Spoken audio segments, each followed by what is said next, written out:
to my film and TV channel. Hope you're all staying safe and well. Yes, this has been out for a little while. I think it was released at the cinema back in November 2022. I'm recording and doing this as at June the 18th because it suddenly appeared on Amazon Prime. I mean, it's a Channel 4 movie we've got to look at. A very wholesome film, won't be everyone's cup of tea, perhaps a bit slow and, dare I say, boring for a lot of people, but certainly not for me. We're going to have a look at something called Living. Please, if you're new to the channel, push that subscribe button, push the bell notifications, everything film and TV, information, reviews, etc., etc. And if you are pushing buttons, I'm trying to just get it's only a small target to 10 likes for these vlogs. So if you love the film, give us a like. If you like the review, give us a like. If you don't like the review, just give us a like. I do my best, so please do that thumbs up. It'd be much appreciated. Yes, Living, a 12A certificate, 102 minutes. Totally fine by me. The length of film, which is always a bit of a gnawing point for me with these films, or any film whatsoever. It's a British drama, directed by Oliver Hermanus, and it's from Channel 4 Films.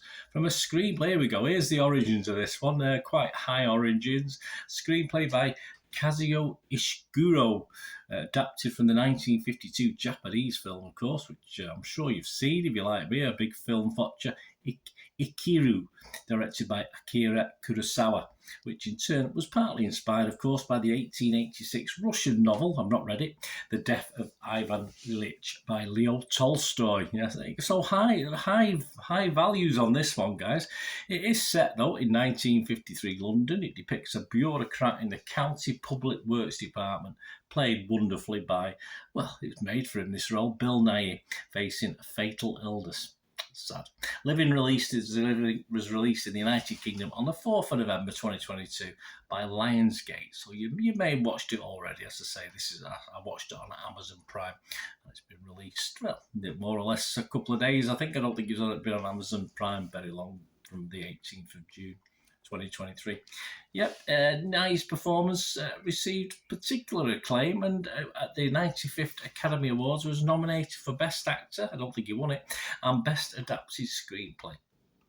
As well as Bill Nighy, we've got Amy Lou Wood, excellent role, Alex Sharp, Tom Burke, Adrian Rawlings, Hubert Burton, Oliver Chris, and Michael Cochran. Plenty more familiar faces as well.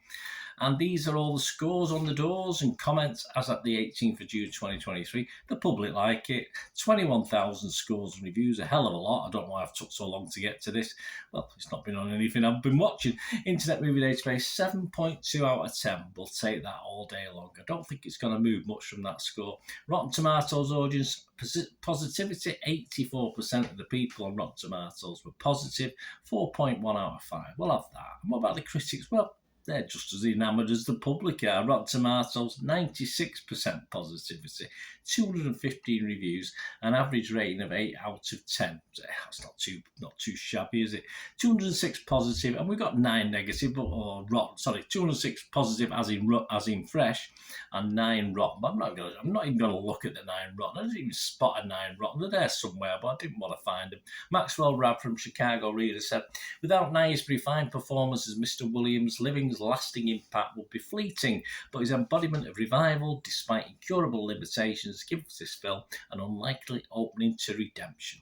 He does take it to a little different level. It's hard to imagine anyone else in the role.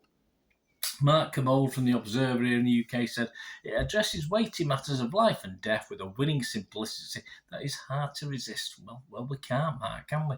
John Nugent from Empire Magazine said of it, really quite something, a rare remake that only augments and enriches the original. For Bill Nighy, meanwhile, it feels in every sense like the role of a lifetime. As I said, a role probably made for him. The site's consensus, Living sets a high bar for itself in setting out to remake a Kurosawa classic, and director Oliver Hermanus and star Bill Nighy clear it in triumphant fashion. They certainly do.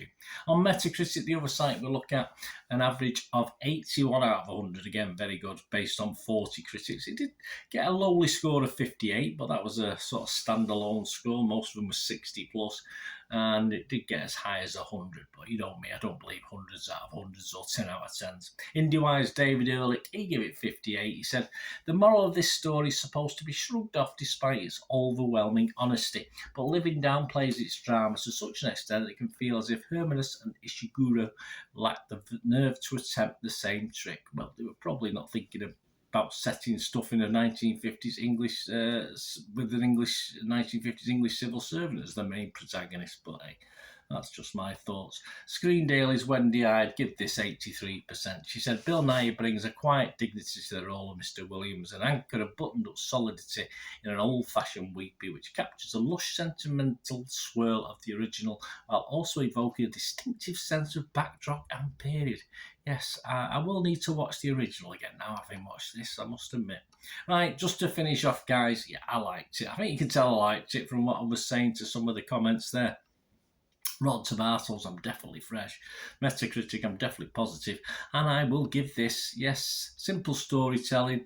Yes, many will get probably bored with this. It won't be everyone's cup of tea, but of course, Bill Nighy fans, I think, will be in raptures on this. So I'm going to give this a nice, positive, fresh 7 out of 10. So, yeah, I say it.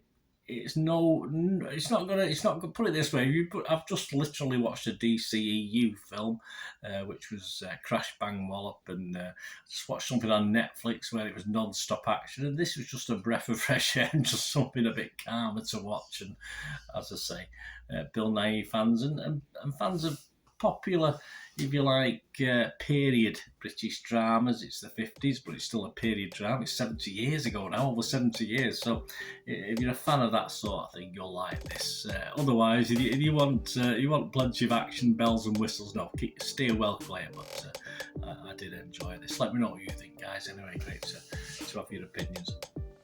Until we meet again, that's one thing, don't I? Please stay safe, everyone. Bye for now.